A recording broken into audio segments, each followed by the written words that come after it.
on your seatbelt. It's going to be a bumpy ride. Chrissie is hilarious. Chrissie, have you ever heard of the comedian Basha K. Ali? No, that sounds like something you yell out before you blow up a plane.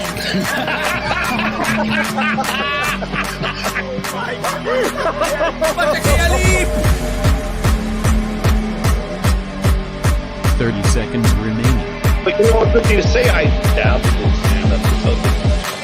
I haven't been disrespectful to you at all. I was very confused by the title, Everything Everywhere All at Once, because that's also what we call it when Ash takes off his shirt.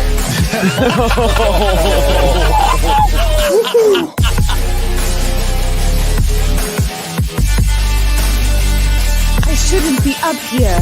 I should be in school on the other side of the ocean. Hello. Welcome to another episode of the Chrissie Mayr Podcast.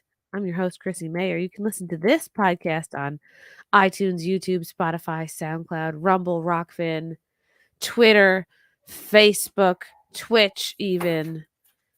But we know people are not really... Twitch is kind of out, I've heard. The kids are saying it's out. And Facebook, well, we know. Facebook is only for checking in on people from high school to see how fat they got and to buy and sell goods. Speaking of goods, we got the goods today. We got a great guest coming in. Friend of the show, friend of me. Just an entertaining specimen of a man. Before I bring him on, I have to promote a stand-up comedy show.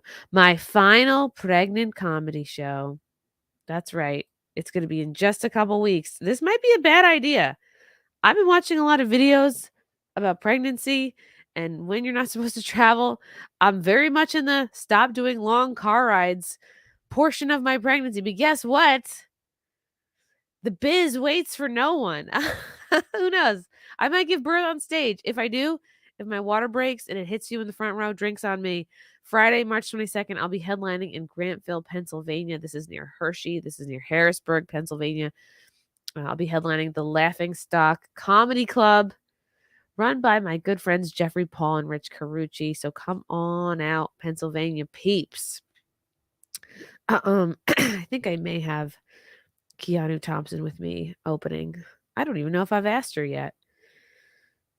See, that's what's good about being pregnant. You can excuse your regular retarded brain and just start saying, oh, pregnancy brain, when really I've been like this the whole time. So there's that. I'm very tired. I've been sick for 2 weeks. But we're doing it, guys. Our guest today, he's been on before. You know him. You love him. He's like really kind of a triple threat. He streams. He's a race car driver. He's good to look at. He's a treat for the eyes and the ears. Welcome to the show, Mr. Camelot 331. Mr. Howdy. Cody. What's up, everyone? I'm excited. Tiny peepee, big heart. Yes. That's what it used to say. And then I changed it at one point. And it's the thing that I changed it to is irrelevant now. So now it's we're back. We're back. I haven't seen you since our December content house. Yeah, that was fun. Except that I slept like 4 hours that whole weekend. Yeah, it was your first one. Your body was not ready. You were not prepared. Yeah, it's no matter where I laid down, I just heard like Gino Bisconte everywhere. It was just his voice reverberating off the walls. So I remember you were like, I'm on this special diet. I'll probably be bringing my own food. I'm like, all right, well, we'll make sure we'll buy some like protein stuff for you. And I'm thinking like this content house is the worst time to try to do any kind of a diet because it's like summer camp. It's like reality TV. It's like a marathon live stream. But you did great. Although you were dieting and then you just drank a lot. Yeah, I blacked out. It was good. Most people have things like bread and cheese to absorb alcohol, but you are not. You're just doing protein. So the alcohol hit you fully. Yeah, that was awful. That was like one of the worst hangovers I've had in a long time. And then I think it was Filthy gave me like some chicken and a biscuit, and I ate it, and it cured my hangover within like 10 minutes. It was so strange. What a good guy. He's like a little Boy Scout. Yeah, He's like thank God. he's like a dad or like an uncle. Or like an uncle who doesn't touch you, but just gives you snacks. Yeah, but it was fun. And next time I come to one, hopefully the cat. It's not maybe I need something that's not cabiny and like. You don't like a cabin aesthetic? It needs better acoustics. No, I'm fine with cabin aesthetics, but the acoustics were a nightmare. It was bouncy, yeah. You could not escape it. You couldn't escape anything. Yeah, well, it's for a reason. I don't know. I think. What do you want to sleep? Yeah, I was. I very much felt like, I couldn't relax. I was like, does someone need to be relieved? Like, I would sleep for 2 hours, and I'd be like, does someone need to be relieved from the stream? But that's kind of maybe that is a horrible thing to put people through. Yeah, it was fun. I think it would have been better if I wouldn't have like blacked out at the very beginning. You got to black out. My first content house, I got so drunk the first night, and then I was out for the whole beginning of the stream. So, yeah. And then you just did your own 24-hour stream pretty recently. Yeah, that was a nightmare. Nightmare. It sucks when you get to like hour 14, 15. Then it starts dragging. I barely made it to hour 20, almost 21. And I was like, never mind, I'm done. I'm out. That's good enough. Yeah, it worked. It was with fine. inflation that comes out to 24 hours anyway. Yeah, and I was number 1 on Playboard for the whole US. I was like, okay, I did it. I'm done. I quit. Playboard is called? Yeah, it's like the super chat rankings of YouTube. Oh wow. Yeah, that's good. Finally, number 1. I can die now. You did enough. I've done enough. Yeah. Didn't need I always used to think like the hardest part of a 24 or 48-hour live stream was like midnight or something, but hell no. It's between the hours of I think 3 and 7. Yep. It's oh god. It just you start like hallucinating for no reason. Like I wasn't even awake that long. I like woke up, hit the gym, and immediately like started streaming. Yeah, it's just something about that early morning hours makes you want to die. Yeah, Blue Waffle remembers the stream. Just you were dying at 4 a.m. Yeah, but there was I'm very thankful for the people that are my friends online because Anna stayed for like 12 hours. Wow. And, yeah, I feel shitty. I wasn't a part of it at all. I should have availed myself. I'm so sorry. And Cecil were there from like I think 1 a.m. until like I don't even remember. It was like 8 a.m. maybe. So they were there for like 7 hours. And then Cecil was there, I think, before for a little while. There was a lot of people raking that, a lot of good people that pretty much saved me. There was never a time where I had no guest. That's great. Wow, you're never alone, Cody. That's just it's really like a microcosm of life. You're never alone. You always have people having your back. Yeah, it's really great to see. And weirdly, some people become distant. Like a lot of people have become distant in the past, but Critical Drinker has not. He's like my bro. You mean like streamer friends or regular friends? Or? Yeah, like if everybody other than Cecil and like Anna and a few other people like have fucking disappeared off the face of the earth. And maybe it's just because they're not responding to me, but that's fine.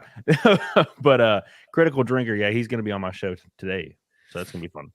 That's great. I know he and Gary recently were on Piers Morgan. I have not watched the show yet. Yeah, I saw it. I think Drinker arranged that whole thing. What did you think? What? Because Piers Morgan's like kind of an asshole. Like I don't think he argues in good faith. He's had Pearl on a bunch.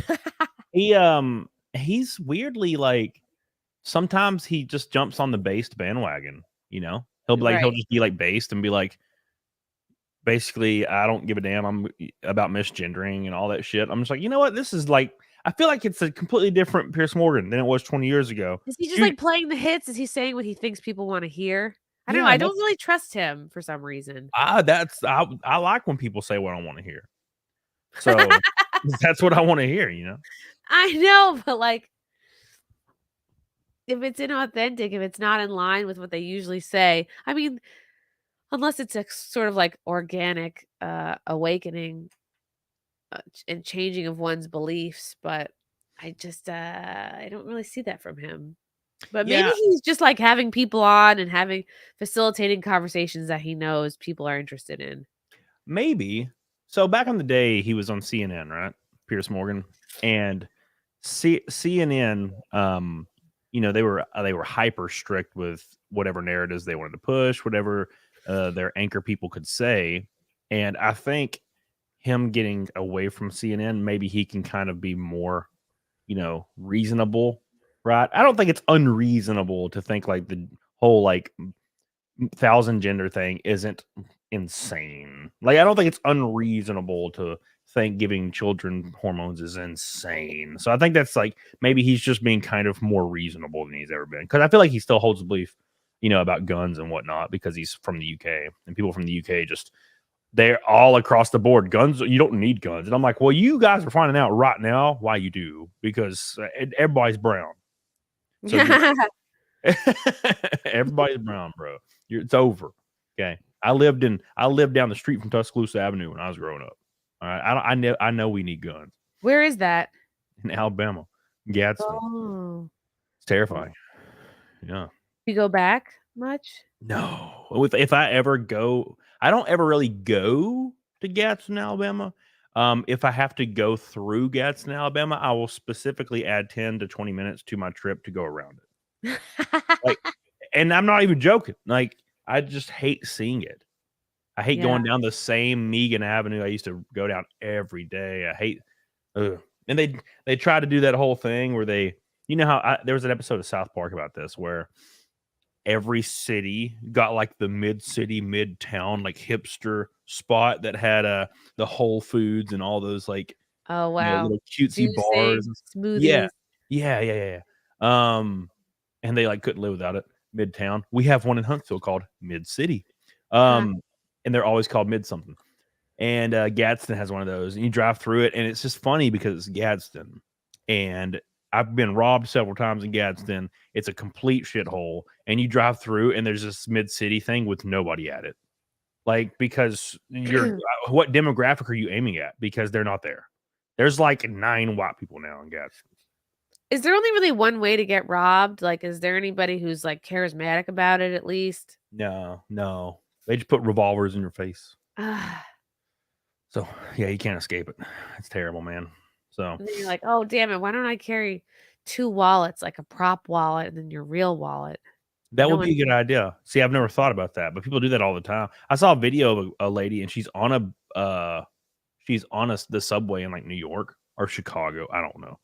And there's a guy robbing the fucking train, and she pulls out her dummy phone, like her decoy phone, and just gives it to the guy. And I'm like, if you have that's pretty fun and cool and smart, like if you think about it. But then if you also think about it from a larger picture, that blows ass.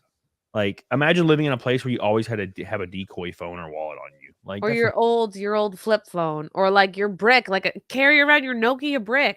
Yeah. Like the very first cell phone you've ever had. Be like, I'm sentimental. Like, here, take it. Or just throw it at them. That'd kill them. Yeah. They weigh like 30 pounds.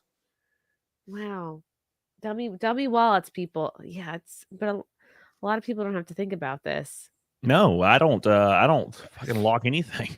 It's crazy. Now, granted, I have 2 giant dogs, but yeah, I like never really lock my truck, never really lock my car. Granted, I don't leave anything in it, but nothing ever happens. And wow, where I live, I mean, like if I went to Walmart or something, which I won't do, I swore off Walmart like 10 years ago. I don't go to Walmart. Why? Because it's trash balls. You can go to Target, you can go to Kroger or like Publix and walk around, and everybody is just kind of like there, and they have their clothes on. They're like, hey, you know, everybody's kind of nice. They're just walking around doing their thing. You know, Walmart, like there's a fight over here in fucking produce. There's like a lady yelling at another lady. You ain't gonna talk to me that way. I ain't gonna motherfucker. And then you like walk up, and then everybody has sweats on. Like, okay, so Walmart is more ratchet. It is awful. And I don't give a damn. I'm not going to save $1 here and there. I will pay the premium to not have to deal with these bastards like freaking out. There's a reason. And you know what's annoying about Walmart? The fact that it exposes our awful human nature. Walmart still breaks records with profit margins every single year. They're still breaking records. And why? Everybody knows Walmart's trash. Like everyone knows. Like doesn't even if you are the guy with his sweats on that's like yelling at the lady, you also know Walmart's trash. We all know it's trash. But it's like, but I go there because it's cheap. And I'm like, so they know they don't have to have good customer service. They know they don't have to update anything or work on treating people. They know. Walmart knows. Their management knows. Their executives know. They don't have to do shit to improve the experience. Wow. People will just go there because we're fucking retarded.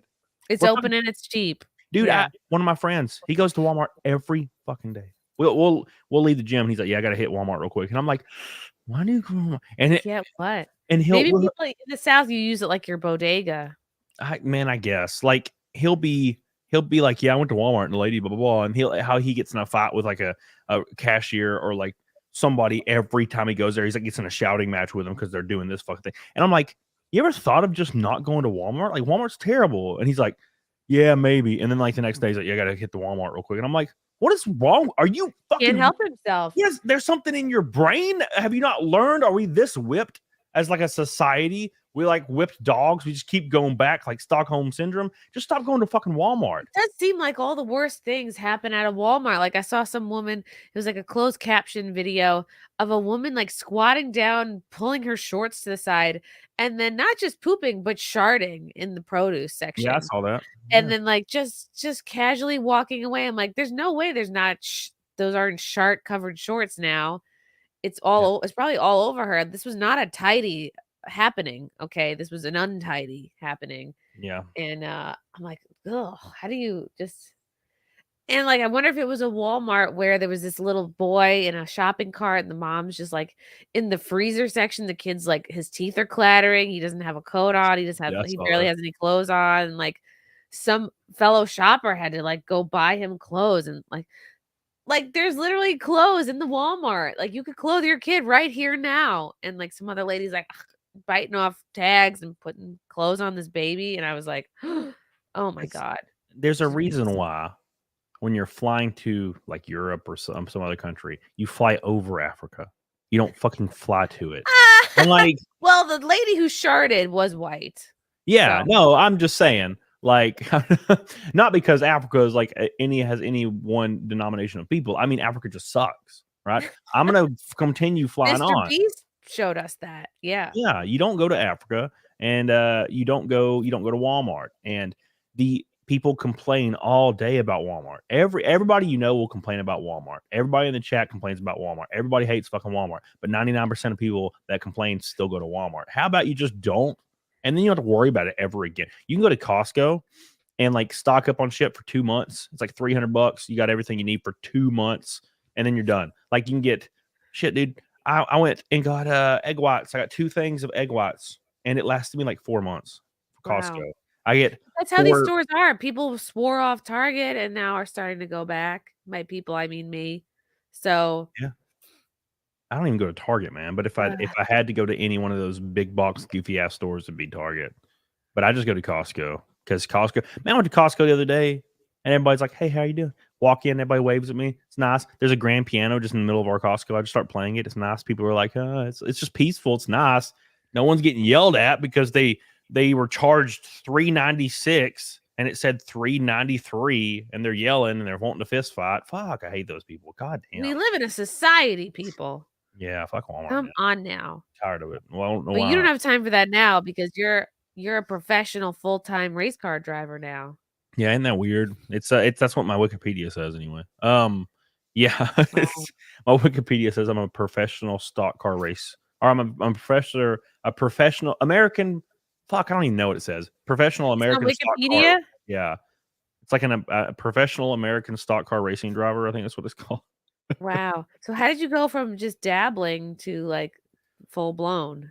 I did a test at Rockingham, and there's a video of it. where I went to Rockingham and I just tested like a cup car that I bought and set up, which was probably stupid. It didn't even have a front sway bar, but very dumb of me. Now that I think about it, but we tested out there, and this was in like 2020, maybe 2020, maybe March or something, September 2020, and we were real fast. In retrospect, so a guy walked up to me and he was like, "Hey, like you should start racing for real." He's like, "You're a gajillion % faster than all these people. Look at all my D and Qs. I love it." What's the D and Q? It did not qualify. Look at them all. It's just all of them. I don't even know what I'm looking at. What is it? It means you didn't qualify for the race. Oh, it's just 3. Who cares? It's all of them. No, it's funny because it's all of them. No, that won't happen again, luckily, but it is kind of funny when you look at it. So, anyways, I'll get into that too. But basically, I was testing at Rockingham, and we were real fast in comparison to everybody else. Like we were running 27, 26-second laps. What makes you fast? How much of is it you versus the car and like the amount of speed holes you have? Well, when somebody's running 26 seconds a lap at some whatever track, and another guy runs like 26.1, another guy runs 26.15, another guy runs 26.2, and the track record's 25.7, you're doing what you're supposed to be doing. There's people, and this is only in the beginning stages, you'll see this. There's people that will get into race cars and they're like 2 seconds, 3 seconds slower than the pace of the field. Because and I don't care what car you're in, you're not going to be 3 seconds slower than the pace of like the mid pack. You're just not. And that means they either A, don't know what they're doing, or B, they're too afraid to, or they haven't learned how to go fast. It's like a weird, like different thing you learn. You have to be on the edge all the time. So that's kind of the deal. But at any rate, we were fast at Rockingham. Guy said I needed to do some real racing. I was like, all right, cool. So I started short track racing in this series that was pretty much ran by like ARCA and NASCAR drivers. And I raced it for 2 years and went from getting lapped like 10 times a race to not at all, finishing lead lap like 4th or 5th.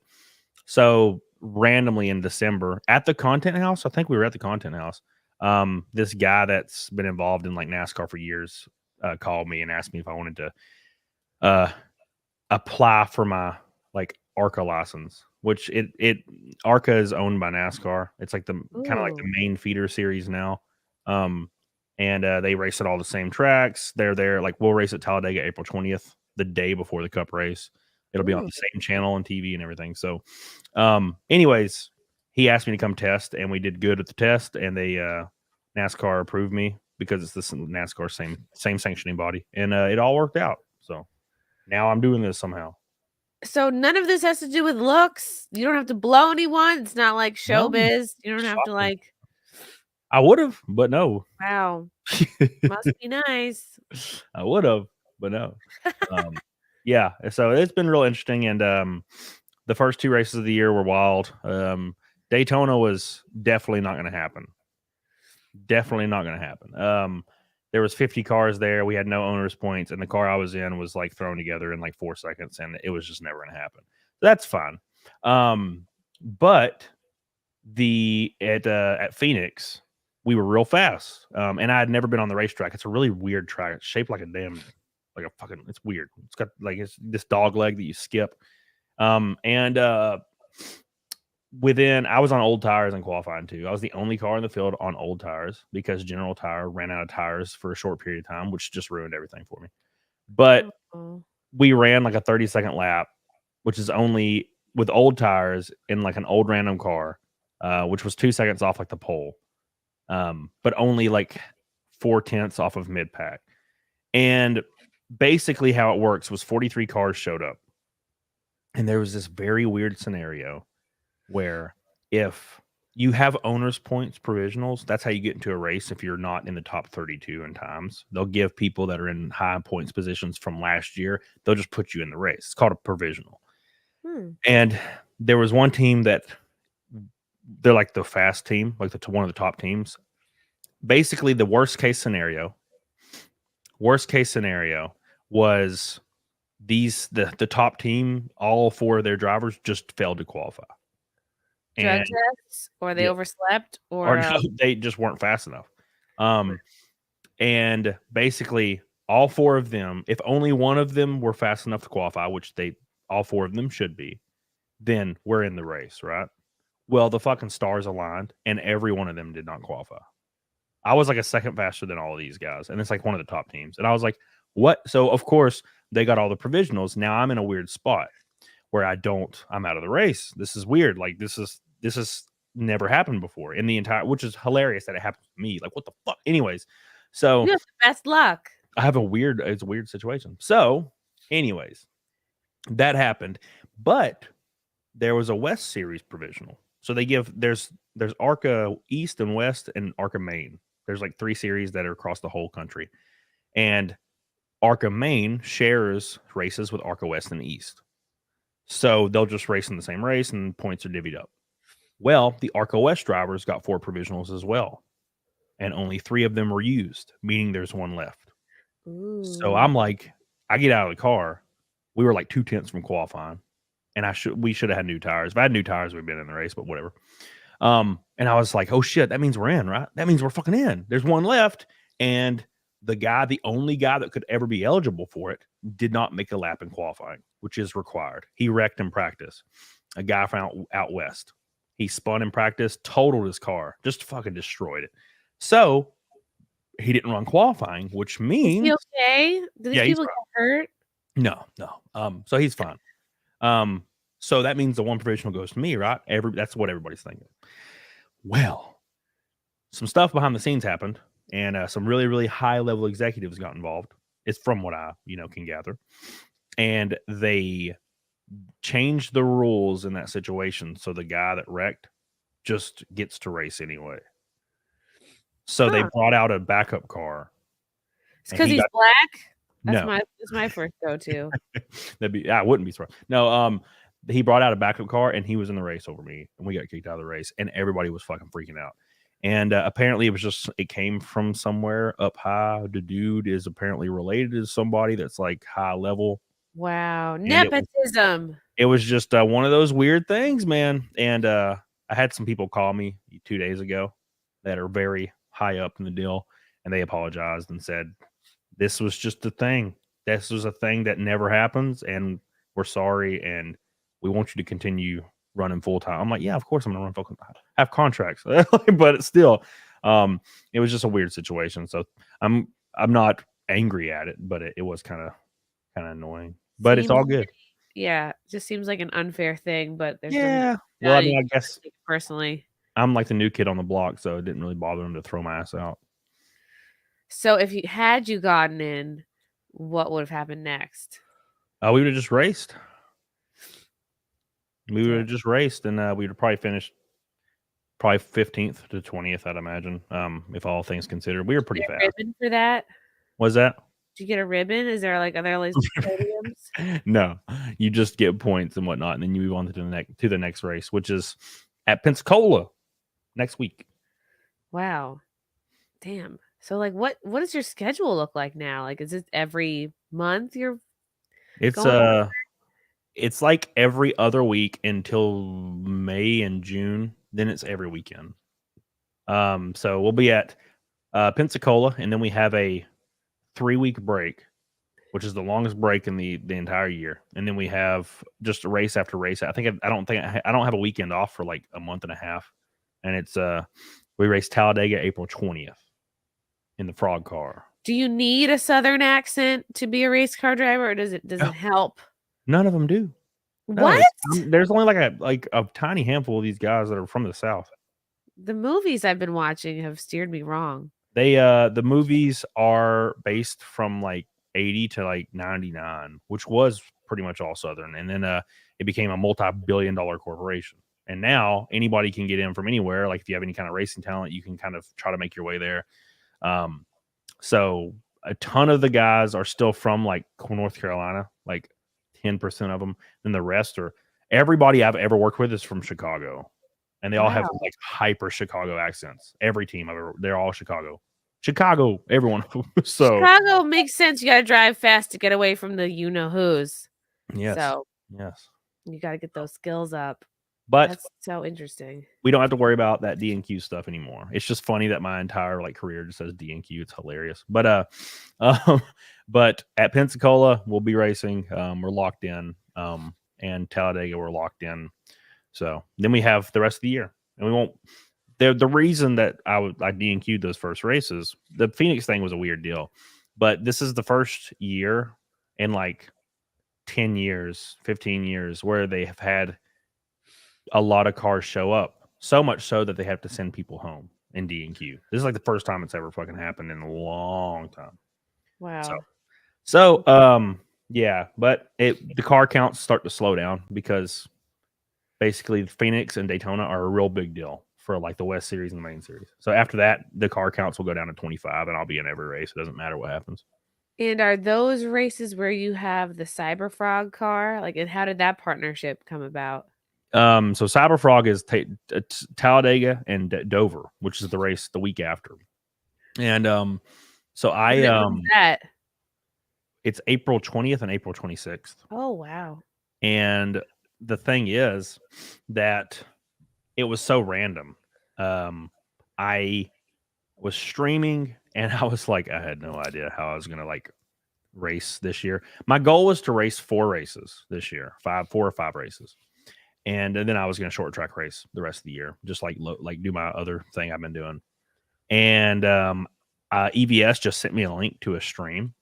He was like, you should come on my show because I was talking about something he was like that was kind of related to what he was talking about on his stream.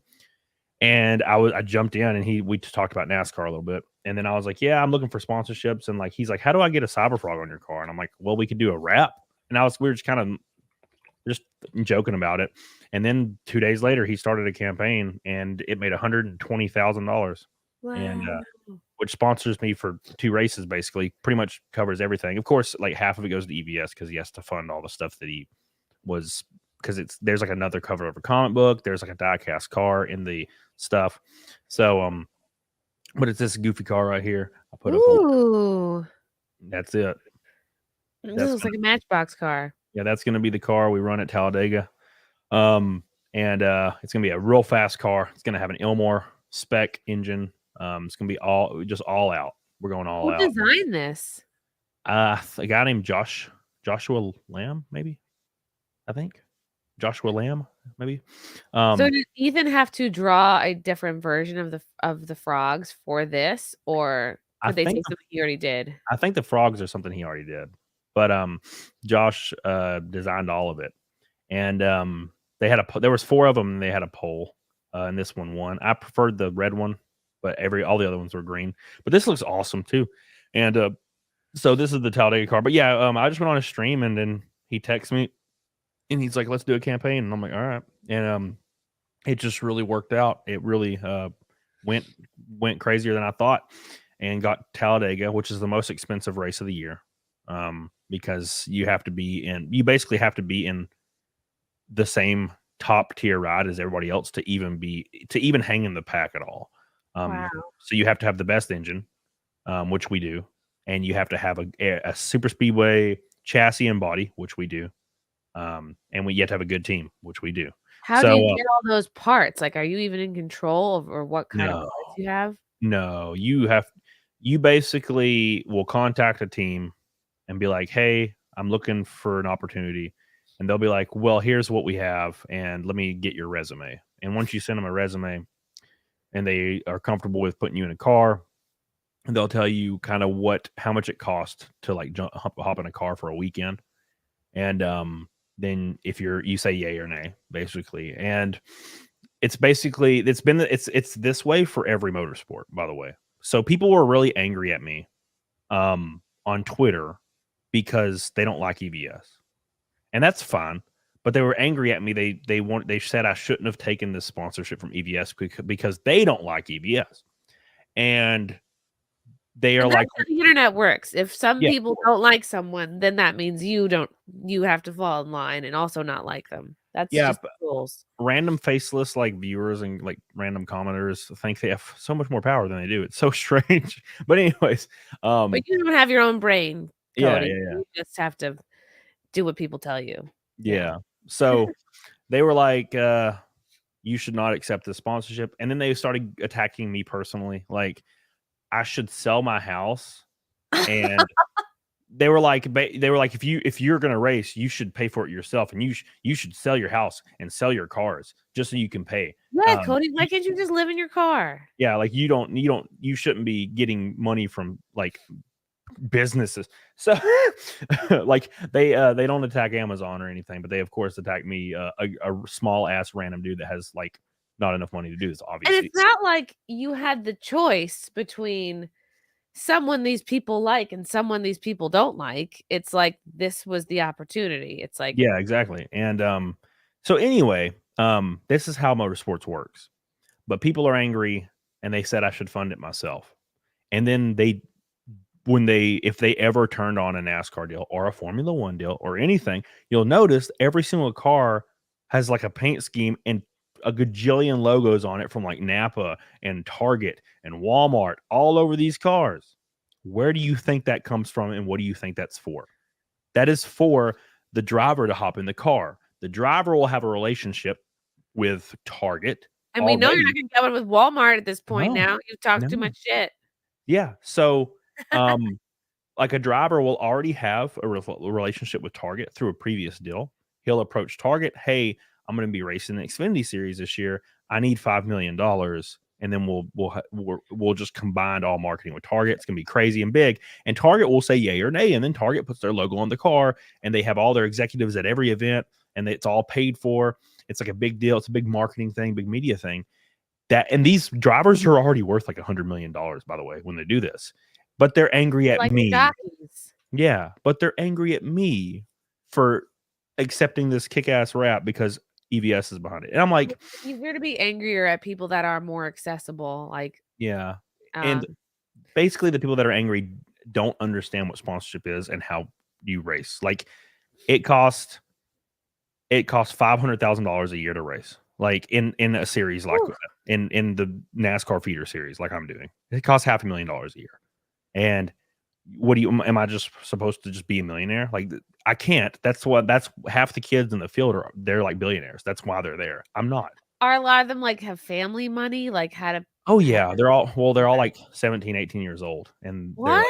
They're like you can Google almost every single kid, and it's like their family owns 23 different chains of gas stations, and I'm like always a gas station. It's always or they're the CEO of this company or the CFO it's like of Bucky this Jr. Yeah. So that's how they always have. But anyways, that's how that works. So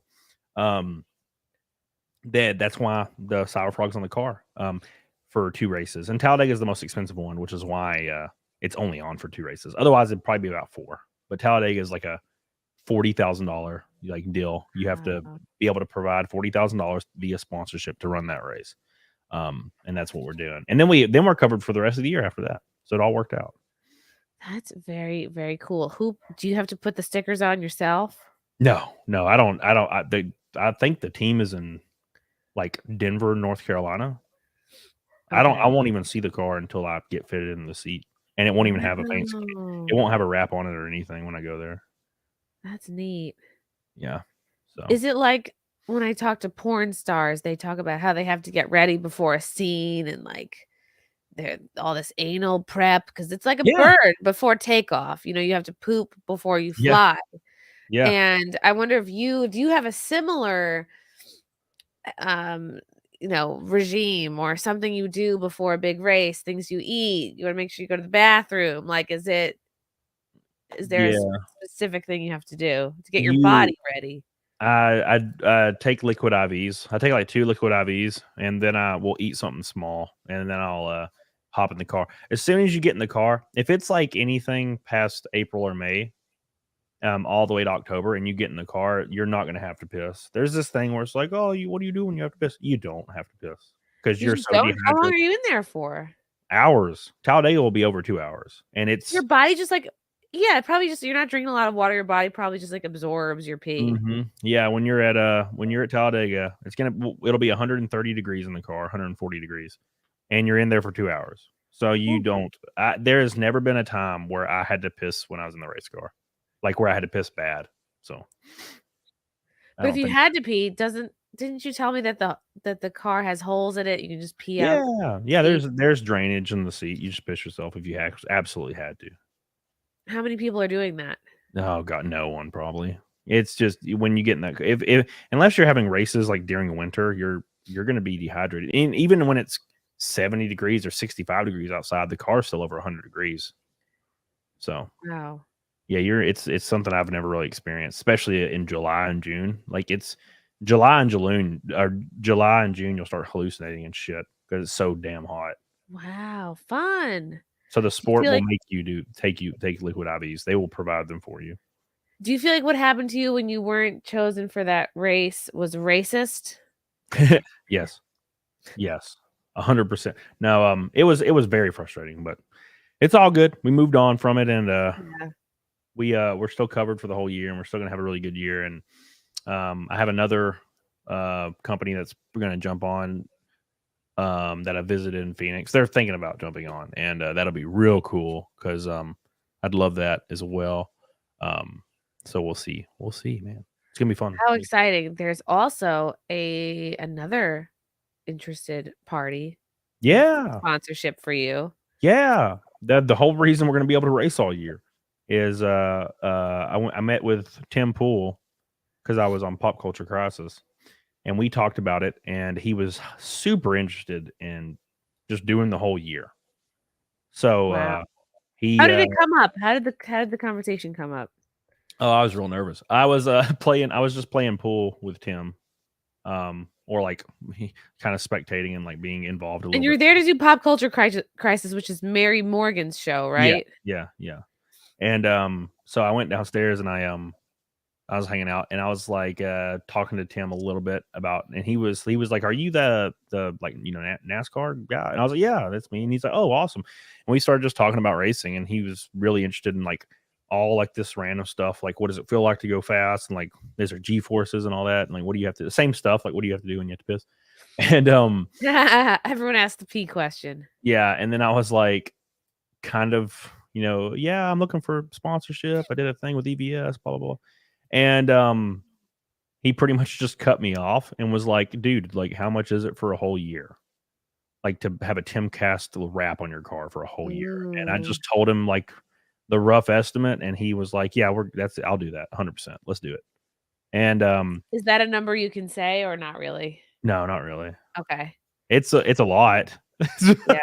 But it's pretty cool. But and then I don't think we've announced it yet, but there's another company coming on in conjunction with Tim for like the same amount. So it's almost the same amount. So it's like a double hit. And yeah, it's gonna be the whole year. We'll have a Timcast car for the entire year. So, and that starts at Kansas, I think. So Kansas on May 4th, I think. So is what's his wrap gonna look like? Is it gonna be chickens? Is it gonna be Jack Murphy? Like what's gonna be on the wrap? I don't know. His designers are working on it right now. That's cool. And they're gonna send it to me. I think in like the next 2 weeks, probably, and then we're good to go. And then we just start rolling. We're gonna start rolling the ball, and I think Tim's gonna try to come to a few races. So it's gonna be a lot of fun. That seems very much like something he'd be interested in. He's done like billboards in Times Square. He likes to be splashy, and like it's a cool thing to do. It makes sense. Wow. Yeah, it's going to be really, really cool. I'm very, very pumped about it. So thank God. Thank God for Tim Pool. And same thing. People are angry because they found out about the Tim Pool thing. And they're like, "I don't like Tim Pool." And I'm like, "What the hell?" Why, Tim? You should have gone broke. You should have sold your house.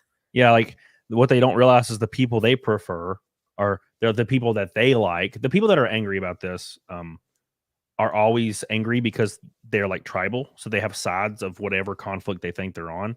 But they always end up on the side of people that are entirely self-serving, and they don't do stuff like this. That's like the common misconception is like, well, I don't like this person. I like the other person in the conflict. And I'm like, well, the other person doesn't give a fuck about doing this program with me or anything that has to do with anything. They are just want to put money in their pocket. They don't give a fuck. So like, that's the whole point. And I'm not going to be mad at somebody for supporting me when the people that they prefer are not supporting me. So like that doesn't make any damn sense, right? Yeah. So yeah, it's very silly to me, but exciting. So That is super exciting. Because what would if Tim Pool had not come along, would you have had to try to like, I don't know, reach out to like a Target or like, you know? well, my entire idea um was alternative media, because I'm kind of in it, and I have a really big following on Rumble, which is weird because Rumble doesn't push me, right? But I have almost 30,000 followers on Rumble, and because I've been doing it for years, and the Rumble shows get good feedback. So I was like tweeting at Rumble. I'm like, come on, Rumble, like, what are you doing? Let's do this. Yeah, green car with black. That I can see that. And I was like, this is a no brainer, man. You give like $5 million to Rice Gum to look at eBay tennis shoes and go, lit, like, and all you have to do is give me a couple $100,000 and we'll have an exclusive Rumble car in NASCAR. It'd be the coolest shit ever. Like, this would be awesome. And they don't even, they see that shit. One of them had like 1,000 likes, like a gajillion retweets. Yeah, I think the quartering retweeted it too. And like Rumble's just fucking ignoring it, which is fine. They're not obligated. I'm just like, this is a good opportunity. Like, get into some real shit. And I was confused as to why they didn't really see a benefit. But on the opposite end of the spectrum, Tim Pool immediately was like, he saw the fucking, he's like, this is awesome. Why has Rumble not done this with you? And I'm like, I don't know. And he's like, dude, this is awesome. And he's like, I got a company I have a friend that works for or owns a company that's similar. It's like a platform. Let me contact them and see what they want to do. And he like sat down and texted them for 4 seconds and was like, yeah, they said they're on board. Awesome. He's like, yeah, they're going to do it too. And I'm like, people can shit on Tim Pool all you want, but he really does put his money where his mouth is. He has put his cash up for causes that are worthy. He really does, like, I think, walk the walk in terms of where he puts his money. Like, he will he will sponsor things like that are in line with his values. Yeah. And it's going to help me a lot, because what people don't understand is the results are one thing, but when you like you fund somebody, because you're sponsoring the person, not like an organization, and that gives me the necessary tools to like get on a good team like at Talladega, and get on a good team at Kansas and Charlotte, which is what I'm doing. Like, a large portion of this money, like a fifth or a sixth of it is going to go to 3 races, because they're big tracks. You have to have a really good car to do anything at these tracks. And that's like, otherwise I wouldn't be racing at all. Right. But if I was scrounging up like a little bit of money here and there, I could run for a team probably like half the races, but it's not going to be a team that can do anything. It's going to be like a team that's running on a 20-year-old chassis, on a 20-year-old engine that's got 5,000 miles on it. It's ain't got shit going on. Right. And with Tim Pool's help and other people's help, like EBS, we're going to have an engine that's fresh. It's the top engine. It's the Ilmor. It's the ARCA Ilmor engine. We're going to have a brand new body. We have a good, solid super speedway chassis. And we're going to have a actual legitimate shot to get a good top 10 at Talladega, which is my goal, is to get a good top. What about a 30-year-old engine that's funny, that has a lot of good stories, that's like a good hang? Been wore out, but it has character. Yeah. Doesn't have as many miles on it as it looks like it might. Yeah. So, but yeah, that's basically the idea. Is there's opportunities to do a lot of things, and just with people sponsoring and jumping on board, it makes all these opportunities 10 times better. Like, for example, the team I've been racing for at Phoenix, they had a great car. A lot of people shit on this team because the guy that runs it, he is an old school dude. He does not want to run the new engines at big tracks, which is where it matters. He doesn't want to do this. He wants to keep it old school. And people were like, well, he's trash. And I'm like, well, I disagree, because he's a very impressive man. He's really old, and if I have support, I can take $20,000 and I can buy a used ARCA Ilmor that has 800 miles on it. And now I'm suddenly almost there at Kansas, Charlotte, Michigan, if I chose to go that route. And that's all it takes. It's just money and time. And but the chassis I used at Phoenix was solid as fuck.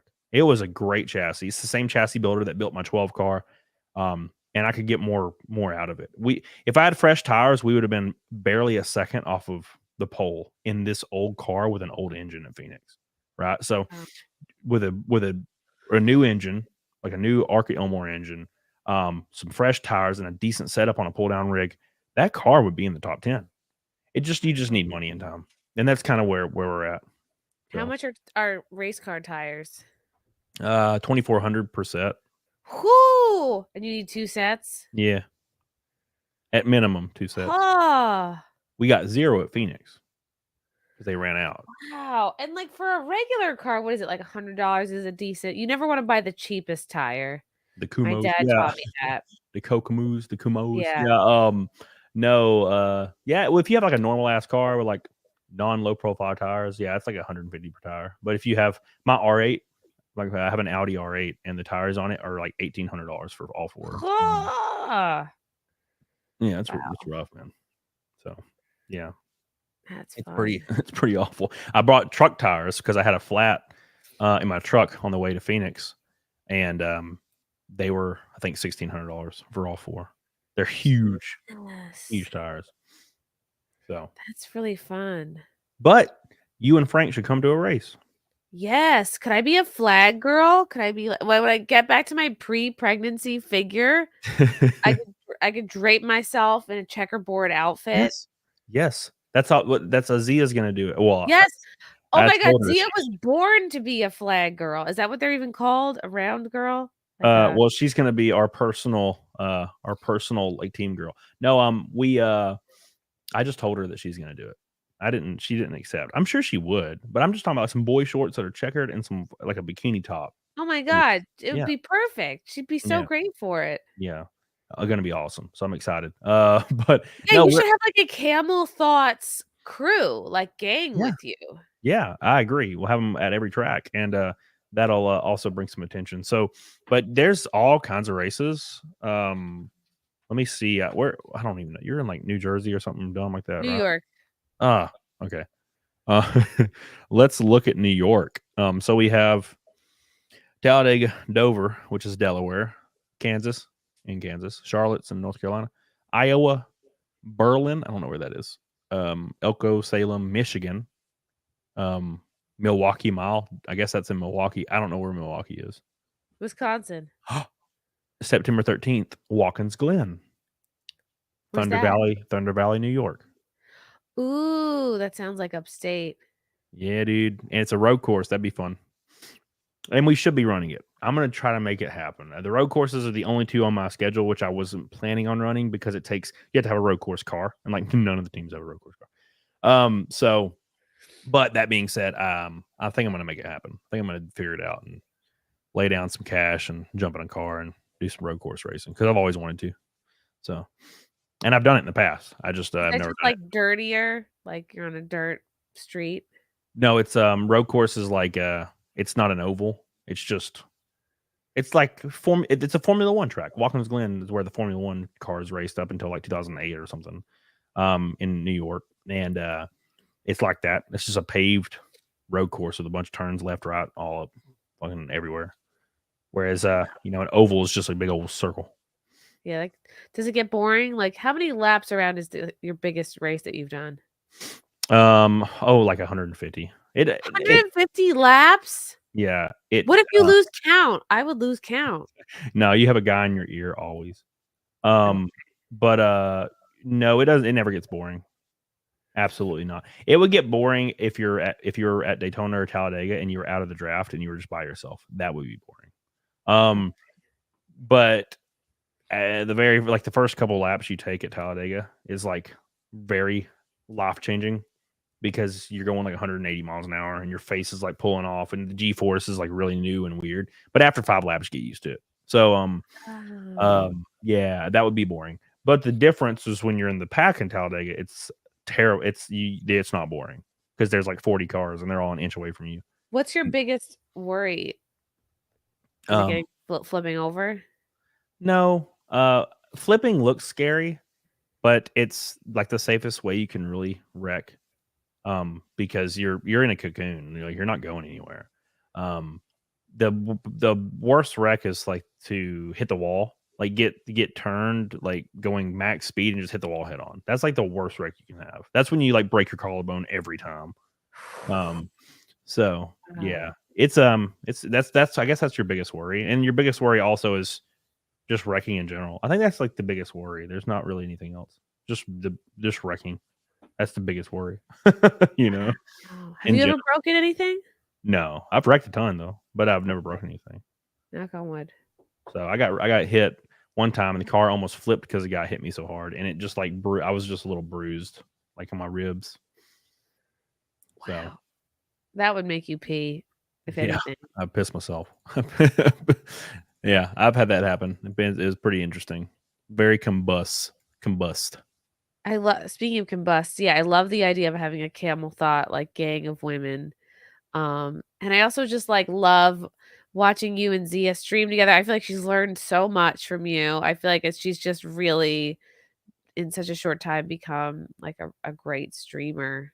She already had the talent, like she had the goods, but from hosting and she was on Chip Chipperson's show, working with Jim Norton all the time, and she's always been like comedy adjacent and like a performer. She's super talented. We talked a little bit. I think she came on my show one time, and the super chats on my show are of its own like thing. So I don't know what it is, and I don't deserve it. And I've said this for years. I don't understand why people support me so freaking hard. But on my show, the super chats are just different. It's just there's just a lot. And Xia was on there, and she's like, "Wow, this is crazy." And I'm like, "Yeah, I don't know why these people support me so much. I'm really thankful. I'm waiting for it to end at any point. But I'm thankful as hell that they continue to support me."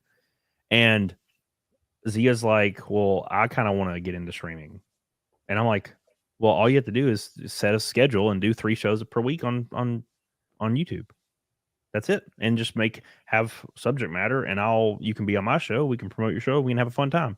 And she's like, "Okay." And we talked about it for longer than that, but ever since that day, she's been streaming full time on YouTube, and she kills it, man. She fucking kills it. So, yeah, that's awesome. And now we're all saying orange boy, pink boy, red boy. Yep, it was all birthed from me, me alone. Well, I have super chats too. Thank you, Russell Hall. Walmart degeneracy varies greatly by location. That is true. They all seem the same to me. Russell Hall again. Camelot, you live in Alabama. Yes, your Walmarts are trash. Where I live, no one else walks around naked or craps in the aisle. I'm the only one. It's only me. I doubt it. Dude, I had like 20 Walmart stores under me when I was doing the district manager thing. And you could go to Winfield Walmart in the middle of nowhere. It was a single door Walmart, not a super center. A single door Walmart, like 8 people population. And it was still trash. Still fucking trash. It's just, it was like white trash. And every single employee was like a 14-year-old girl. It looked like, because that's all, you can employ at like retail and those kind of places. Everybody else is working at the sawmill, son. Daniel Jagger, thank you for the super chat. What's worse to get into? Motorsports or hard drugs? Have you heard of the Scott Tucker payday loan scandal following TX2K coverage now? I don't know what that is. Me neither. What's worse getting into? Motorsports, because you're going to spend a lot more. Now, granted, it's not of your own money if you can get support, though. So that's important. I wouldn't want to get into hard drugs, man. Kind of like politics, I guess. Yeah, hard drugs ruin you, man. They just ruin your life. Like, I've watched so many friends and so many family members just fucking waste away. But what they have in common is that you will pee yourself at some point. Yeah, you'll definitely pass out and piss yourself on drugs, for sure. But you're not getting anything accomplished. Yeah, drugs are just such a waste of time. Like even weed is a complete waste of time. It's like, don't you have goals? Don't you have something to do? Like, literally doing anything is better than smoking weed. Don't do drugs.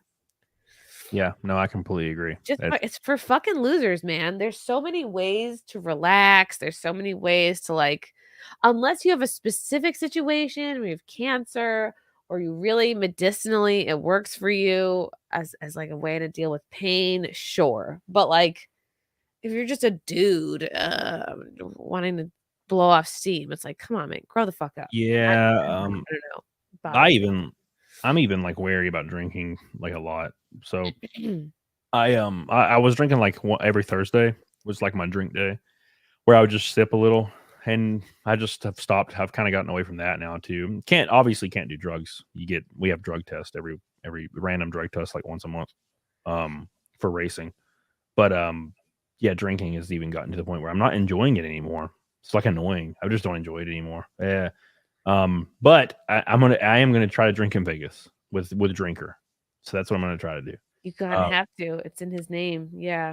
Yeah. We did last year, but I don't know why. I'm just not enjoying drinking as much as I used to. Just Yeah. Well, I'm 6 months sober. So Well, yeah. you know, Well, yeah. right now.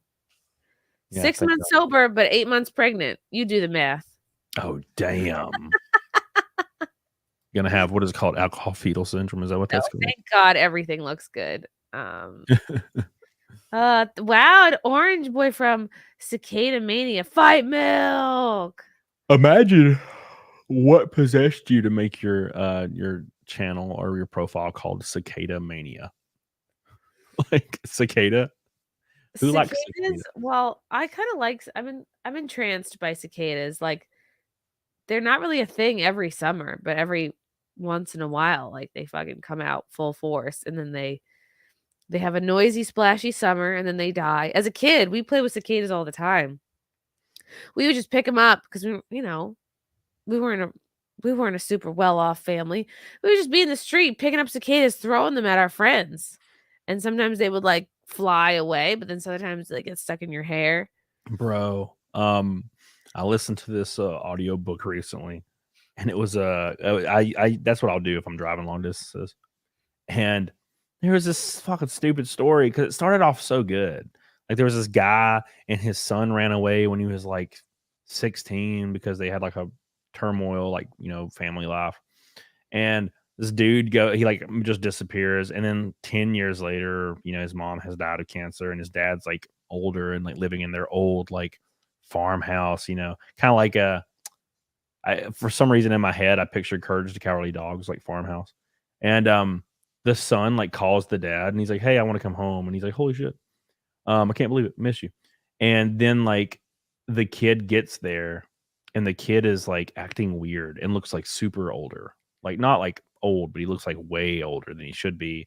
He's like real skinny, and he's like making like chittering noises. And he like keeps going outside and staring at the light and like spooking everybody out. And fucking turns out he's just a fucking cicada. And it was the stupidest ending. It was the stupidest ending because it was so cool up until the point where you realize he's a fucking cicada. And it keeps like, because you'll notice that if they foreshadow stuff by talking about cicadas the whole time, like they're like, oh, like the cicada season's here and all, and there's like a farmer. And at the fucking end, it's just his son's just a cicada. I'm like, you could have came up with anything else. But his son is quite literally a giant cicada this whole time. Like that's wearing like a skin suit. So Sounds stupid. like a shittier version of 1986's The Fly, starring Jeff Goldblum. A much shittier version because that movie's great. No. Yeah, he turns into a fly. It was like that, except it was literally just a fucking cicada in like a dude's body. And like would just like even from day one, like didn't even resemble a person. It was just like a weird kid. Like, wow, is that true? They live underground for 7 years. Then they come out and they just buzz at your ass. Come out, they're really fucking loud, and then they die. Yeah, I had somebody or I had a cicada last year like fly and like land on my face, and they're like the size of a baseball. Ugh. I'm like, Jesus, man, what are you doing? Any kind of flying insect gives me the creeps. Yeah, they get in my pool, my skimmers. I opened my skimmers. There was like 900 cicadas in this one bitch. Oh, It's funny. yeah. The literal worst thing is like a cockroach in flight. Yeah, and those are hard. They were big and hard. Cicadas are hard. Like cockroaches, you step on one, that some bitch is basically made of toilet paper, right? The fucking dude, cicadas are like made out of like steel. They're like all bones and wings, and They like crunch so hard. You're like, ooh. God. Wow, I did not expect to get into like deep cicada lore, but I'm Well, it's glad. because Cicada Mania is a dumbass name. Yeah. Hey, it's me, Cicada Mania. Yeah, I cover cicada lore on my channel. Come check it out. Buzz. You do deserve the support, Cody. You do deserve the Oh. super chats. You're doing something right. Good for you. Yeah, I don't know. It's pretty cool. A lot of people say that. I still disagree, but it's pretty cool because it's like been ever since day one. That's like the only weird thing that connects old YouTube to like now YouTube for me is it's always been so supportive and like when it comes to super chats and memberships. There's channels out there that have 10 million subs that don't get super chats at all, and I'll start a stream and like 4 people drop $100, and I'm like, I don't know why you're doing this, but I thank you. Like I don't really know what to say. I can never repay these people, and for some reason they choose to support me, and I'm a trailer park guy. I'm a random trailer park guy. I didn't graduate school, had a dead end job, wife left, and I'm just the most normal guy that exists. If you Googled normal ass dude, it's me. But for some reason, people support me, and I just don't know why. So I'm just thankful. It's pretty cool. Yeah, that's great. And now you're a race car driver. Every kid's dream. Yeah, somehow we did it. I would just can't wait to have that first freaking race without having to worry about D&Q. And the main series is Talladega, but we have a race in a week and a half in the ARCA East, which is not a main series race, but it's an ARCA East race, and it's still on So TV. the race car drivers, do you guys all have like a group chat or like a Facebook group or something, or I like think there is one brunch or something? I think there is one. I was invited to one like last night, but I haven't looked at it yet. Ooh, you have to go. You have to learn the secrets, to just get behind the scenes, get the gossip. Yeah, I think. But if they're all 17, like how interesting is that really going to be? Yeah, that's the problem with motorsports today, especially in America, is people are always so frustrated that none of these drivers have a personality. Ugh. And they're like, man, none of these drivers have a personality. They're all so fucking boring. And look, that may be true. It may not. I tend to agree. The issue is because every single driver that comes up now, they're just the son of somebody's CEO. That's how every one of them is the son of a CEO somewhere. And what happens when you grow up really wealthy, Chrissy? Like, you're boring. You never had a reason to build a personality to survive Right. or to fit into any kind of clique because you already fit in because you were the rich kid and everybody wants to be your friend. So you're kind of a little bitch. You're used to having everything done for you. You're not scrappy. Yeah. So that's that. And, not throwing any shade, but that's the majority of the kids coming up through these sports. They're all just they're just from wealthy parents. And then people get really frustrated. Why do they have no personality? It's like, well, because they haven't needed to develop one. They get everything handed to them. Back in the 80s and 90s and early 2000s, if you were a badass race car driver, you made your way there sometimes. Like a lot of these drivers, they were racing a beat up dirt car and winning. And then somebody was sitting in the stands that worked at some team for like a big team. And then they started on their path to racing in ARCA and then racing and going all through all the series. And like all of them. Yeah. You had people like Mark Martin, Jeff Gordon, Dale Earnhardt, all these people kind of just rose through the ranks. Matt Kenseth, people like that. They just rose. That's Danica Patrick. That's the only one I know because she's a girl. Yeah, she was the best. She was the best female ever. We didn't know it at the time. Dead? Is she still alive? Yeah.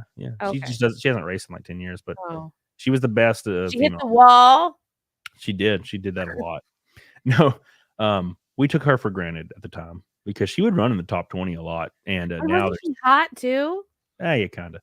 But now all the girls now, dude, they're not even close. They're not even close, like talent wise. They can't even finish in the top 20 in like the shitty series, like the random like local short track series that are all over the country, which they're not shitty series, but like in comparison, like size wise. So, we won't. I don't think we'll have another person like her in 100 years, probably. Oh. Although there is this girl that finished 6th at Phoenix in her first ARCA race ever. I think her last name's Rebello. So she might do pretty good, but she's not a supermodel. And it's almost like that's required. Like you have to be a supermodel and you have to be a race car You driver. have to be hot to do anything in the Yeah, public eye. and the best female driver I remember, her name was Joanna Long, and she was kind of just average looking, but she was a badass. And then she never really got an opportunity to do anything else. Why? Not hot enough, I don't think. So What if the day of your race and like you have the Beanie Mobile, it's all ready to go, and what if you look to your right and there's a Ben Shapiro Mobile next to you, or if there's like no, what are you? Oh my god, like a competing podcast. gotta beat them. Yeah, for sure. Yeah, that'd be Like hilarious. Well, I don't see that happening. Sponsorships becoming really hard to come by. And especially for the lower, like the feeder series, like ARCA, almost every single car is their sponsorship is either they already have plans to go through and like go all the way to the Cup Series because their kid is like the son of a billionaire, or B, it's like a local thing that are like kind of trying to help, I guess, like with a few dollars here and there, or providing them with like parts and stuff. Other than that, you don't really see sponsorship. So when the word kind of got out that I was fully funded for the year, like 5 different teams called me and was like, "Hey, you should race for us. Hey, you should race for us. Hey, you should race for us." Interesting. But it's like you have to be your sponsorship has to be outrageous for that, because like people, there was teams calling me and they were wanting $80,000 to $100,000 per race. That's like $2 million. Wow. And I'm like, dude, I don't know who you think is sponsoring me right now. So, but you can make it work. You can make it work with like a tenth of that. You can make that work easy. It's just a lot of these teams are trying to make money because they're walking on a tightrope. I mean, their profit margin is very low. They're making on probably $100,000 a year, being able to run their really huge operation. So if you can get a fully funded driver and you could make that shit go up 2,000% from one driver, they're gonna try to do it. So yeah, well, it's good that you're getting attention. It's cool. Yeah, it's cool. I've never actively been in the enjoying it in the moment, like framework. That's what I'm doing right now every day. I'm enjoying it in the moment because I know this shit is in 5 years. This isn't going to be a thing. It may be, but it's probably not going to be. So I'm going to hit the wall. Yeah. But yeah, in 5 years, I mean, I would have to have somebody like Tim Pool come on every year. And I could do it every year. But that's going to be kind of hard, maybe Rumble next year. I don't know. So yeah, it's good. Enjoy the present moment. Enjoy that you got fully funded for this year. That's super, super duper cool. When will the Beanie Mobile be unveiled? May 4th at Kansas is going to be the first race for the Beanie Mobile. So that's going to be a lot of fun. And there'll be 2 other sponsors on it, likely. And there'll be companies everybody knows. So they're going to be helping out for the rest of the year too. And then and then we'll have that car every single race until October. Well, not that car, but that wrap. We'll be in different cars every weekend because you can't run a short track car at a Michigan, and you can't run a Michigan car at a road course, So you should get like a Fight Milk sponsor. Well, that's probably not even a real product. Yeah, we need to find the people that make the Fight Milk. Yeah, it's definitely not like Fairlife. Let's get Fairlife. They beat cows, right? They don't give a fuck. Like, what do I like to drink after a long hot race? Fight Milk. Yeah, with alcohol. No, the issue is any sponsor that's like hyper corporate can like go jump on my Twitter and like scroll back one day and see where I said that Bella Ramsey is ugly, and like they're gonna be like, nope. But who's Bella Ramsey? That little girl on Last of Us. Oh, looks like Rocky Dennis from The Mask. Who cares? Yeah, but another reason why these drivers kind of tend to not have personalities is they are walking a tightrope with sponsorship. You cannot say anything that can even be misconstrued as negative about anything, or else they'll be like, "Oh my god, that's problematic." They all still live in like 2014, like kind of like atmosphere. So that's why I have to have alternative kind of sponsorship, like Temple or maybe a Rumble in the future or something like that. And then I can race. It doesn't matter. But people are like, why don't you get Monster to sponsor you, like Monster energy drinks? I'm like, they would never do that. They would never do that. Because I've said shit like Bella Ramsey looks like a monster. Now, granted, I don't know that for sure. I had somebody that they work with Monster, and they told me that Monster would not give a fuck, but I don't know that for sure. That would be cool to have a damn white Monster car, but you never know. Yeah. Maybe Or we Red could do Bull Mobile. Yeah, it's for a Monster to sponsor me for a whole year. Let's say 2025, Monster wanted to sponsor me for a whole year. That would cost them like 0.001% of their marketing budget. They not can a lot. afford it. It's not a lot. I mean, they sponsor like 8 cars and like every other, like the big series, and it's like $30 million a year for those series. Damn. Give me a hair, shave off like a little bit of crumbs, and I'll run run a Monster car. And also, you were swatted recently. How did this happen? I don't even know, man. It was the biggest one I've ever had, and of course, people online, you know how they are. They either said I faked it or said that there wasn't as many cars that showed up as I claimed, and their evidence for that is nothing. And their evidence, one guy said that the swatting never happened, and people were like, "You've been swatted multiple times." You said, "Yeah." How many? Just 2. Okay. Yeah, well, same with me. I used to get people that I used to every single day I'd have pizza places show up cash on delivery every day, like 10 times a day, but that kind of stopped. But Wow.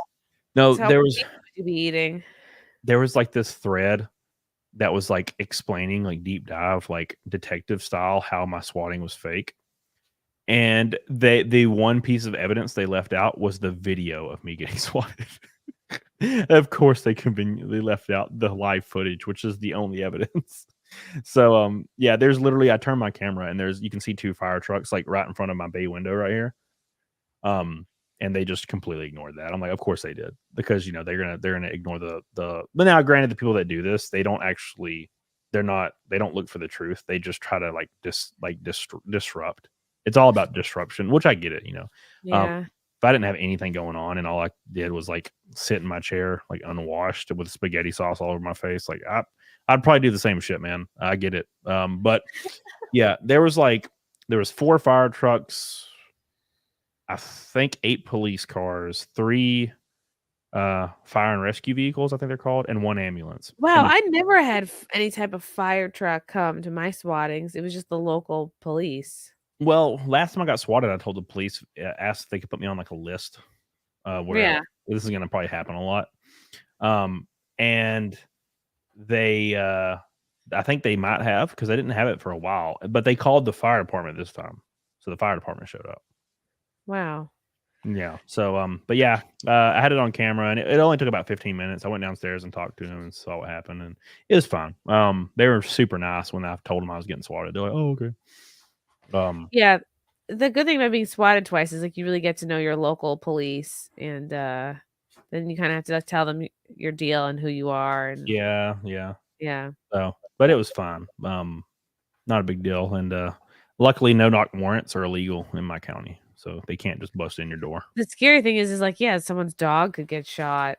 You know, if you Well, don't open the door in time, or they barge in, it can get squirrely. yeah, and the thing is, like, what if somebody doesn't say a thing? So, like, what if you have this cop gets a call or 2 cops, and they're not hyper aware that no knock warrants are illegal, because it's something you're not going to really deal with a lot in my area, and they just bust in and shoot my German Shepherd in the face. Like, the city's paying me $2 million, like within a second, assuming I live.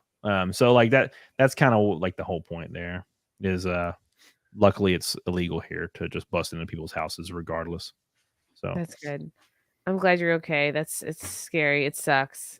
Anyone who's been through it. Daniel Jagger 2TX2K is a lot of FU money. Imagine 1,500 to 2,000 HP exotic cars, drag racing, and roll racing. yeah, I don't even know what any of that means except for Me exotic cars. neither. I thought this was race car talk. I thought you would. Well, I know what drag racing and roll racing means, and exotic cars.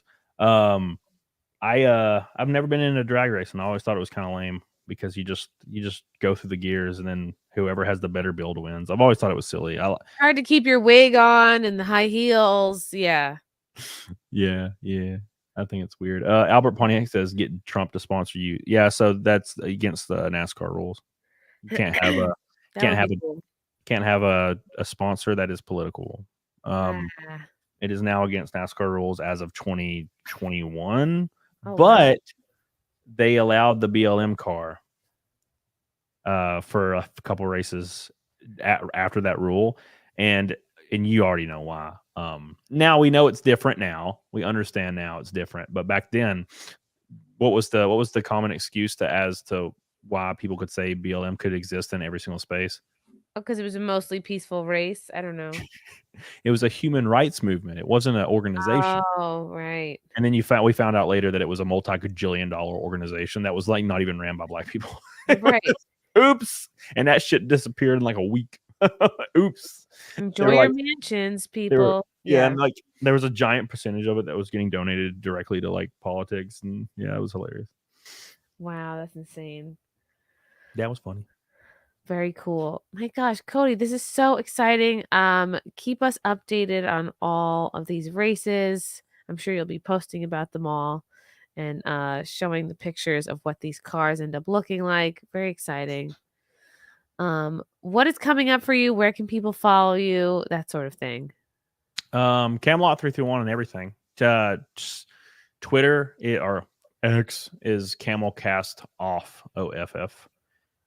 That's it. I mean, I have racing content coming up. That's pretty much it. That's all of it. So that's what I've been doing. Hopefully it continues.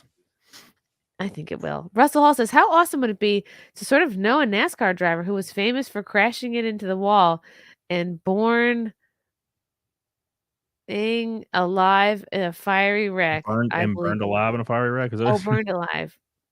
Yeah, that would be terrible. We don't want that, Russell. Yeah, I agree. Everybody follow Camelot. Catch him on his channel. Subscribe to this channel if you haven't already. Good goodness. Good gracious. Yeah, that's the main point of this. Yeah, that's why subscribe we're all to here Chrissie. today. Subscribe to me. And I'm gonna start getting my Camelthot race car girl body ready. Sounds like a plan to me. Flags, not bags.